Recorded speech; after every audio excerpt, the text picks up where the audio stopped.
Hey, what's up guys, it's Liam or Weagle on your Overwatch, back with a new video today. I want to go through Reaper and how good he is in Overwatch at the minute, particularly in solo queue and against tanks. Now, I made a similar video to this about Tracer, although I've definitely got some different points to make, and some people were a little bit upset that I suggested Tracer in this current meta, but she is very, very good, and a lot of people have proven that, but I don't want people to assume I'm just saying pick Tracer or pick Reaper instantly in every game. It doesn't work like that, and I don't assume any of you think that it's okay to just do that, but they can be very, very useful, and I want to go through why Reaper is at the minute. The first thing is a misconception I need to cover that's been passed down through the ranks from the pros, from the almighty gods of the game, all the way down to the lower ranks, and that's that Reaper's not very good because D.Va's very good. Now, at a very high level against amazing D.Vas, that may be true, but she doesn't really counter him as hard as you would think, and if you play him in a play style that avoids playing against the D.Va, maybe a pounce style of game, which is what I'm going to recommend, then he can be very, very good. Now, at the minute, healing is super strong in the game, and it trumps damage in just about every single direction, to be honest. But one thing that can go through all of this healing is Reaper's damage, and Bastion as well, but we'll stick with Reaper for now. And if a soldier puts his health pack down in the middle of a fight, you can just shoot straight through that healing.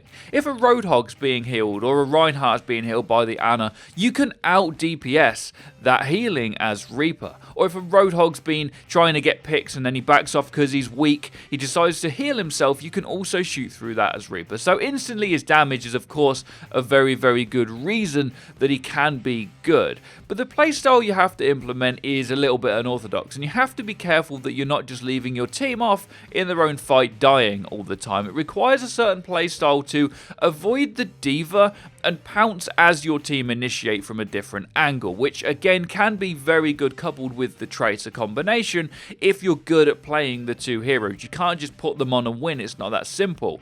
But what's happening at the minute, and this is why Reaper can be good, is the triple tank's really good and everyone knows it is, but not a lot of people, even in Masters level right now, don't actually understand what it requires to play triple tank. If you're setting up around a Roadhog, a Ryan and a D.Va, you've not got an incredible amount of damage there apart from your Roadhog. And what is required in triple tank is for your Roadhog to be getting picks. He is the main part of that setup. If your Roadhog isn't getting money hooks and killing targets straight away, especially healers or their DPS, you're going to be in a pretty bad spot. And that's what happens a lot in matchmaking at the minute. So people say, let's play triple tank, but then people get frustrated with each other that it's not working. Usually it's because it's not being done properly. And for a lot of people, what's easier is to just go multiple DPS. So at the minute, the meta's split between people that want to try the 3-tank thing without really knowing how it works or how to do it, and then also people trying to pick old-fashioned DPS like Genji that also don't really work in the triple tank meta. So there's this mix.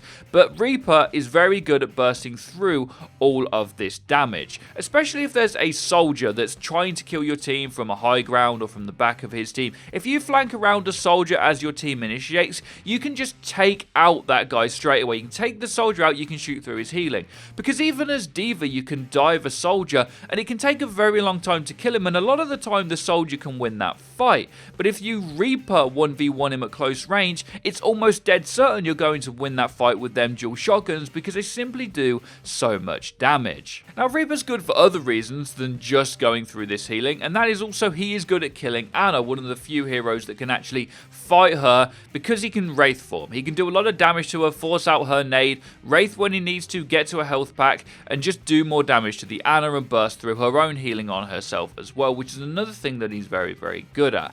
Now, the things to be careful of when playing this game style are what I mentioned before, and that's not initiating at the right times, either dying on your own or just not being in the fight with your team. Yes, you can lurk, you can pounce, but the pounce is the key part there. You have to make sure you time it. It's like when Genji was good. Sometimes you would see a lot of Genjis either being in the fight for too long and not regrouping, or you would see them going in too early and not dying, and this Reaper playstyle is very similar to that. You have to be able to get in and get the kill and get away away and get that value quickly, or else you won't get it. Now, as for not good against triple tank, if you do pick it and your team's trying to pick a meta comp, then you are going to have some issues, the same I do when I pick with Tracer.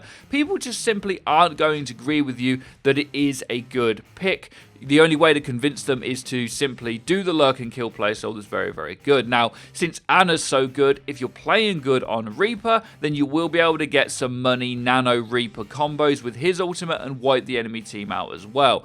It's a shame that he's so underrated right now, and we talk a lot about the meta and be careful when to implement it, because we still get a little bit mad when a Symmetra main's on our team and that they're not really getting a lot of value, and people say to us, well, you're Overwatch, you tell us the meta isn't super important, which is true. Most heroes can be viable within the right context, the same as Reaper and Tracer, which are very good at the minute in solo queue, but that doesn't mean you just pick them and it's fine every single time. You still have to find the right times to implement them into your game. The last thing I want to talk about really is the D.Va v Reaper battle, which is the misconception and the rumor that I've already mentioned, that she's too good for Reaper to play against it. Now, there's two ways of looking at this, particularly again in solo queue, because if D.Va's fighting Reaper in a lineup of 2 or 3 DPS, she's taking up the Reaper's time, yeah, but it's a fairly even battle and you could win that as Reaper. It's not a done deal every single time, and when that happens, you still have other DPS to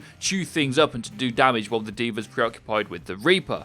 But if you're running triple tank and Soldier is your only DPS and the D.Va's taking up your main DPS's time, that's where people struggle with triple tank. That's why it doesn't work, because it's very hard to implement within playing the game in solo queue or matchmaking or whatever, whereas at the pro level, this can happen too, where they're struggling with triple tank, and you would have seen it at recent lands where teams would take 2 or 3 DPS in order to counter the triple tank. It doesn't make it easy, but it's easier to implement in a team that's unorganized, is the point I'm making.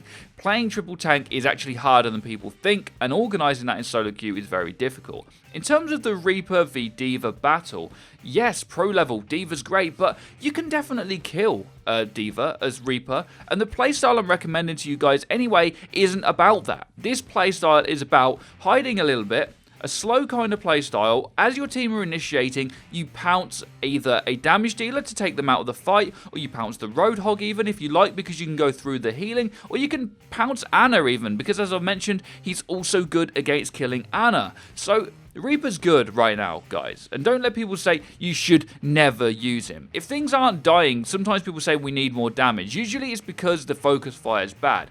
But if it's because you're playing triple tank and it's not working because you're not getting them money hooks that you need, taking Reaper might be the solution. And I currently have an 80% win rate on him, and if you implement him in the right ways, he's very, very useful. Now, let me know in the comment section what you guys think to Reaper. I really want to know. I'd love to talk and discuss it with you guys. I'm not recommend you take him every time, but he's definitely something you can consider trying against some of these heavier tank setups, because he can simply shoot through all the healing that Ana's doing. Now, I want to talk a little bit, as it's the new year, quickly, and the other guys on the channel don't know I'm doing this actually, but I just wanted to take a bit of time to thank you guys for all of the support since May or April or whenever we started this channel up. It was a project that I originally wasn't going to be a part of. FREEDO and Eddie were friends of mine, and I said, I like this Overwatch beta game, let's try it. We started making some content and feeling some stuff out, and it just went crazy all of a sudden, and people are subscribing to us and coming to us for our opinions and our guides and things, and it's just gone absolutely insane. There's, of course, people that don't agree with what we say, and that's great. That's fine. People are entitled to their own opinions, and we really, all we want to do is give people the best information we can to the best of our ability. We're not always right, and yes, sometimes we get mad or we might tilt at the game, but that just makes us human, the same as everybody else. We love the game, we love making content for it, and we want to be as helpful as possible for as long as this game lasts. We want it to last for a long time. We're very hopeful about esports, and I just really wanted to thank you all for the support since we started the channel and going forwards as well. It's been a crazy journey, and the reason we haven't done things for like 200k subs, for those that you are asking, is because we want to give you more of the content that you already subscribe for. We have some other projects we're going to work on in the future. We'll announce them as and when, and just again, thank you all for your support, and I hope you all have a great new year. So guys, let me know what you think about Reaper. Let me know how your year's gone and how much you're loving or hating Overwatch 2 at the minute. Be sure to check out our our Discord, our Twitter, our Twitch. You can group up with people in Discord. Our Twitter and our Twitch is fun. You can also see us tilt on live stream there too, but it's all just a bit of a laugh. Be sure to drop a like and subscribe if you guys enjoyed, and have a great day as always. Take care and peace, people.